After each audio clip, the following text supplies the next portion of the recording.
big difference, and so we appreciate that. That was a great move. Thank you very much. Ursula, maybe on behalf of the Commission, you could say a couple of words. Thank you very much. It's a pleasure to be here, and it's a very important moment. Indeed, we are here, Europeans, as friends and allies. We had a fantastic NATO summit. Together as the two largest and biggest economies in the world, we had the largest trade deal ever agreed. And now we are here to work together with you on a just and lasting peace for Ukraine. Stop the killing. This is really our common interest, stop the killing. And indeed, it's very good to hear that we're working on the security guarantees, Article 5 lies security guarantees, so important. But I want to thank you also that you mentioned the thousands of Ukrainian children that have been abducted. And as a mother and grandmother, every single child has to go back to its family. This should be one of our main priorities also in these negotiations, to make sure that the children come back to Ukraine, to their families. Thank you. And we did. I was just thinking we're here for a different reason, but we just a couple of weeks ago made the largest trade deal in history. So that's a big thing, and congratulations. That's great. Thank you very much, Ursula. Mr. Chancellor from Germany. A very great leader. Mr. President, dear Donald, many thanks for having us today. I think this is extremely helpful that we are meeting and hearing that the two of you are having such a good meeting today here in Washington. The next steps ahead are the more complicated ones now. The path is open. You opened it last Friday. But now the way is open for complicated negotiations. And to be honest, we all would like to see a ceasefire, the latest from the next meeting on. I can't imagine that the next meeting would take place without a ceasefire. So let's work on that, and let's try to put pressure on Russia, because the credibility of these efforts we are undertaking today are depending on at least a ceasefire from the beginning of the serious negotiations from next step on. So I would like to emphasize this aspect and would like to see a ceasefire from the next meeting, which should be a trilateral meeting wherever it takes place. Well, we're going to let the President go over and talk to the President, and we'll see how that works out, and if we can do that. I will say, and again I say it, in the 6 wars that I've settled, I haven't had a ceasefire. We just got into negotiations, and one of the wars was, as you know, in the Congo was 31 years long. Another one that we settled last week with 2 great countries was 35 years going on, and we had no ceasefire. So if we can do the ceasefire, great. And if we don't do a ceasefire, because many other points were given to us, many points were given to us, great points. Please, Georgia, go ahead. Well, thank you very much, Donald, Mr. President, for hosting us today in this important meeting. And I think it is an important day, a new phase, after 3 years and a half that we didn't see any kind of sign from the Russian side that there was a willing for dialogue. So something is changing, something has changed, thanks to you.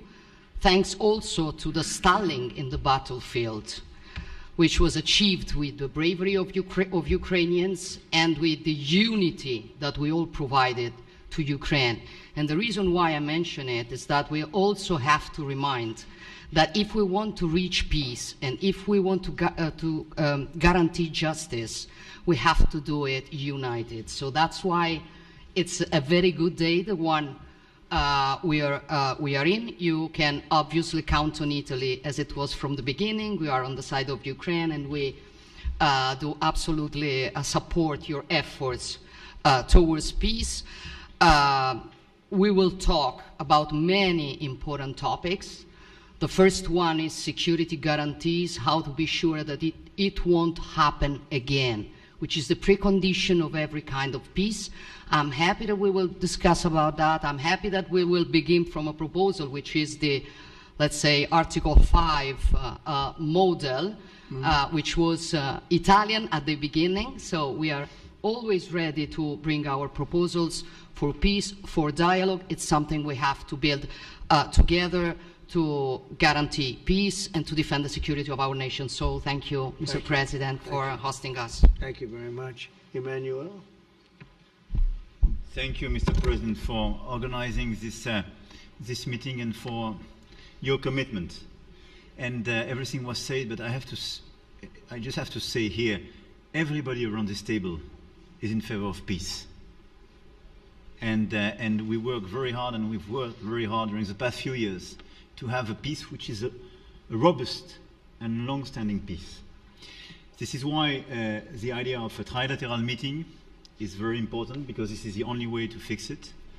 And by the way, I think as a follow-up, we would need probably a quadrilateral meeting, because when we speak about security guarantees, we speak about the whole security of the European continent. And this is why we are all united here with Ukraine on this matter. In order to organize such a trilateral meeting, your idea to ask for a truce or a ceasefire, at least to stop the killings, as we discussed, is a necessity. And we all support this idea. And in order to have such a long-standing peace for Ukraine and for the whole continent, we do need these security guarantees. And the first one is clearly a credible Ukrainian army for the years and decades to come. And the second one is our own commitment, all of us. And we worked very hard during the past few months amongst the coalition of the willings, with the support of NATO, to build the different pillars of security guarantees and our commitments. And you can be sure that the Europeans are very lucid about the fact that they have their fair share in these security guarantees for Ukraine, but their own security is clearly at stake in this situation. So you can count on us, as we can count on you, in order to deliver this robust peace for both Ukraine and Europe. Thank you very much, Emmanuel. Mr. Prime Minister? Thank you very much, Mr. President, and thank you for hosting us here. Can I start where Emmanuel started, which is we all want peace. The war in Ukraine has had a huge impact, particularly on the Ukrainians who've borne the brunt of it, but it's also had an impact on Europe and on the United Kingdom. There's not a family or community that hasn't been affected. And when we talk about security, we're talking about the security not just of Ukraine, we're talking about the security of Europe and the United Kingdom as well, which is why this is such an important issue. I think this is such an important meeting. As a group, I think we've had a discussion on the phone a number of times, Mr. President, but be able now to be around the table to take it forward. And I really feel that we can, I think, with the right approach this afternoon, make real progress, particularly on the security guarantees, and your indication of security guarantees, of some sort of Article 5 style guarantees, fits with what we've been doing with the Coalition of the Willing, which we started some months ago, bringing countries together and showing that we were prepared to step up to the plate when it came to security. With you coming alongside, the US alongside what we've already developed, I think we could take a really important step forward today. A historic step, actually, could come out of this meeting in terms of security for Ukraine and security in Europe. I also feel that we can make real progress towards a just and lasting outcome. Obviously, that has to involve Ukraine, and a trilateral meeting seems the sensible next step. So thank you for being prepared to take that forward, because I think if we can ensure that that is the progress out of this meeting, both security guarantees and some sort of progress on trilateral meeting of some sort to bring some of the difficult issues to a head, then I think today will be seen as a very important day in recent years in relation to a conflict which has gone on for 3 and a bit years, and so far nobody's been able to bring it to this point. So I thank you for that. Well, thank you very much. And, you know, it's very interesting because this is the first for the White House. You can't say that very often. It's seen a lot over the years, since 1800, 1799, to be almost exact.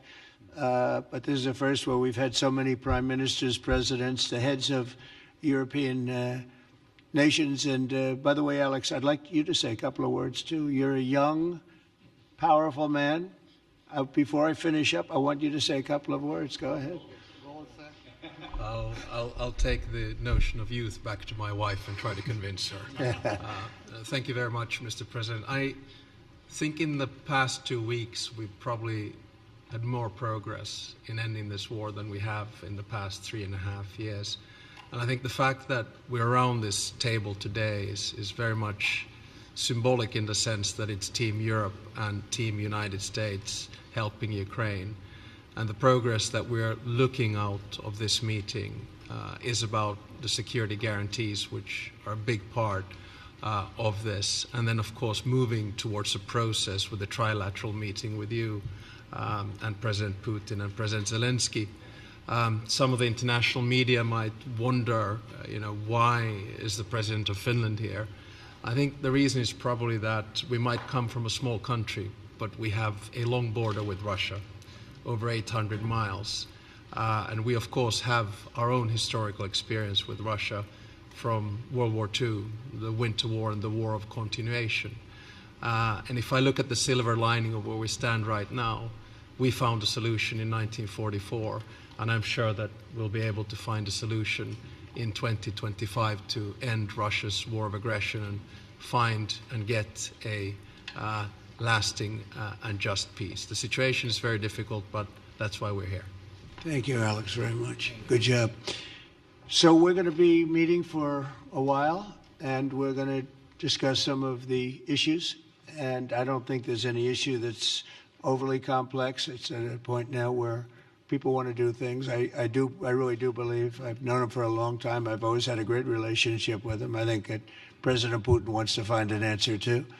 And we'll see. And in a certain period of time, not very far from now, a week or 2 weeks, we're going to know whether or not we're going to solve this, or is this horrible fighting going to continue. We'll do our best to get it ended.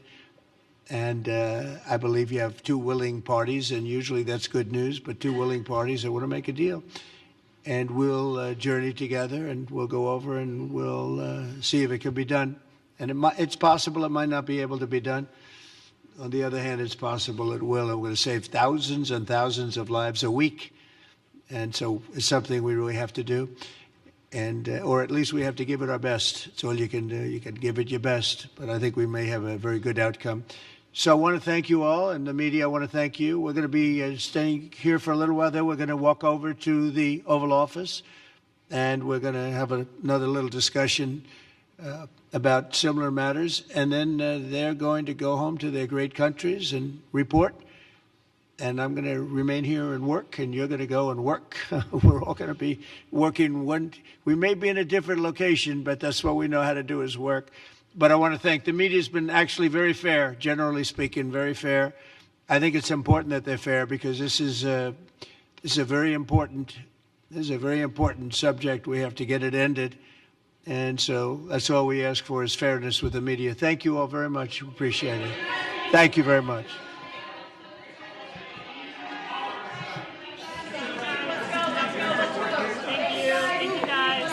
Thank you, press. Thank you, guys. Keep moving. Thank you, guys. Out this middle door here, guys. Keep moving. Keep moving. Thank you. Thank you, guys. Thank you, guys. Thank you, press. Keep moving.